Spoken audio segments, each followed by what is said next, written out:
Halo teman-teman pebisnis, saya Stefani Kurniadi, edukator di Foodies. Foodies adalah pusat belajar bisnis untuk teman-teman yang berbisnis kuliner atau bekerja di industri kuliner. Hari ini kita akan menjawab pertanyaan-pertanyaan seputar memulai dan mengembangkan bisnis kuliner.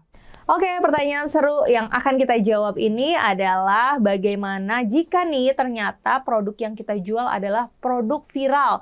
Di sini ada penanya yang kasih contohnya produk viral adalah es kepal Milo. Yuk kita bahas detailnya seperti apa. Nah, yang pertama nih teman-teman, kita harus paham dulu ya yang namanya model bisnis. Jadi model bisnis teman-teman itu apakah memang usahanya itu model bisnisnya adalah menjual produk-produk viral ya, atau menjadikan produk viral ini hanya menjadi taktik produk kita. Nah, ini adalah dua hal yang berbeda nih. Misalnya yang pertama ya, memang banyak juga teman-teman pebisnis kuliner yang memiliki model bisnis adalah menjual produk viral. Tapi kalau misalnya kita menggunakan model bisnis ini, kita harus tahu konsekuensinya nih. Yang pertama adalah yang namanya tren produk itu sangat mungkin ada fase declining-nya atau menurun ya. Karena tidak semua produk ya itu pada saat tren itu bisa menjadi kategori baru, artinya ada juga yang seperti itu. Contohnya misalnya nih, waktu dipopulerkan oleh salah satu coffee shop ya, es kopi susu, wah meledak di mana-mana ya. Tapi ternyata es kopi susu itu tidak turun ya, malah saat ini menjadi kategori produk. Artinya kebutuhan dan minat customer ya, orang-orang target market itu tetap stabil atau bahkan bertambah lebih banyak. Tapi lebih banyak memang tren-tren produk yang pada akhirnya declining ya. Jadi pada saat viral, booming ya, kemudian di fase waktu tertentu, akhirnya udah nggak ada yang cari lagi ya. Akhirnya juga jadi declining. Nah, contohnya teman-teman model bisnisnya adalah menjual produk viral. Nah, itu harus tahu konsekuensi-konsekuensinya ya. Contohnya nih, misalnya yang pertama adalah pada saat tren produknya sudah mulai turun, itu teman-teman harus sudah balik modal. Kemudian harus sudah mendapatkan keuntungan juga. Misalnya dalam periode tertentu tersebut, teman-teman harus di awal sudah menghitung ya. Berarti dari sisi modal awal nih, capex-nya, berarti harus sudah diperhitungkan bahwa pada saat viralnya sudah turun ya, sudah berlalu, itu diusahakan sudah balik modal.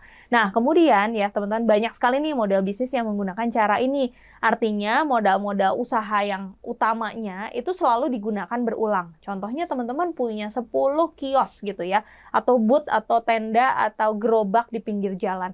Nah, banyak nih teman-teman pebisnis kuliner yang memanfaatkan tren.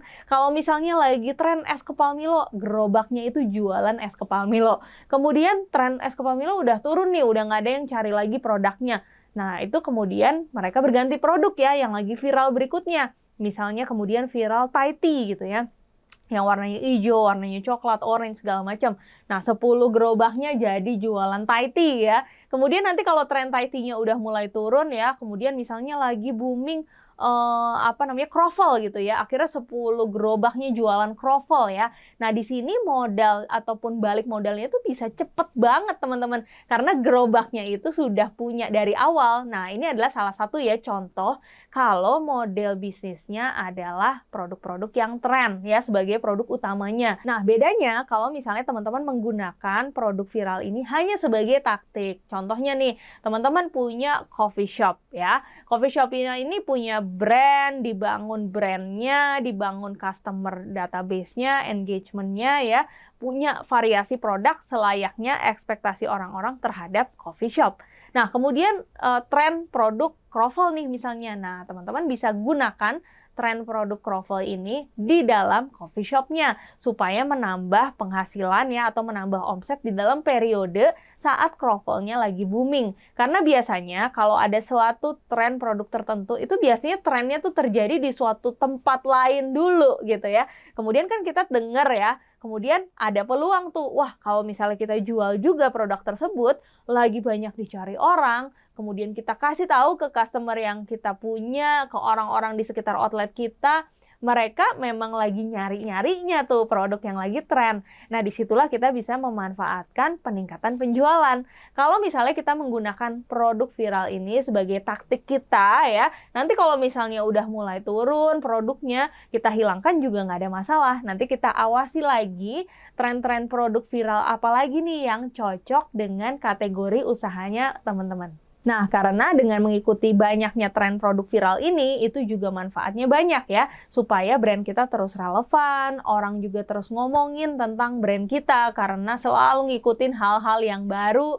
Kemudian juga teman-teman bisa mencari tahu nih sebenarnya siapa tahu dari produk-produk yang tren dan dicoba untuk dijual sebagai menu baru, itu beberapa diantaranya malah bisa jadi produk yang terus-menerus dijual ya, karena permintaannya terus ada ya. Ya udah kita terus adakan produk tersebut sebagai bagian dari menu kita. Nah itu ya teman-teman, jadi banyak banget nih manfaat dari menggunakan atau mengadopsi produk-produk yang lagi tren ya.